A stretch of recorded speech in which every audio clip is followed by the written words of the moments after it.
বাংলাদেশের বান্দরবন জেলার আলীকদম উপজেলায় আল্লাহর পবিত্র নামের একটি পাহাড় দেখতে পাওয়া গেছে। বন্ধুরা, আজ আমরা আপনাদেরকে দেখাবো বাংলাদেশের বান্দরবান জেলার গহীন পাহাড়ে আল্লাহর নাম খোদাই করা একটি পাহাড়।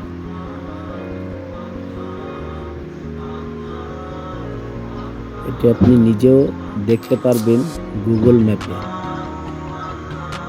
ম্যাপে আলীকদম উপজেলার নাফাখুম জলপ্রপাতের পাশেই এটি অবস্থিত। আপনি নাফাখুম জলপ্রপাত লিখে সার্চ দিবেন, সেখানে একটু ঘাটাঘাটি করলে আপনি এই দৃশ্যটি দেখতে পাবেন।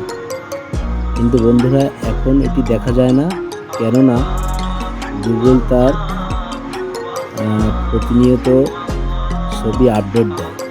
যখন এই পাহাড়টি জঙ্গলে ঘেরা থাকে তখন এটি বোঝা যায় না, কিন্তু যখন স্থানীয় পাহাড়িরা বাগান পরিষ্কার করে চাষাবাদের জন্য, তখন গুগলে যদি ছবি আপলোড দেয় তখন এটি স্পষ্ট হয়। আপনাদের যেটি দেখাচ্ছি সেটা হচ্ছে ইউটিউব থেকে ধারণ করা একটি পুরাতন ভিডিও। আমি নিজে একসময় সার্চ দিয়ে দেখেছিলাম, কিন্তু এখন সেটি আর দেখা যাচ্ছে না।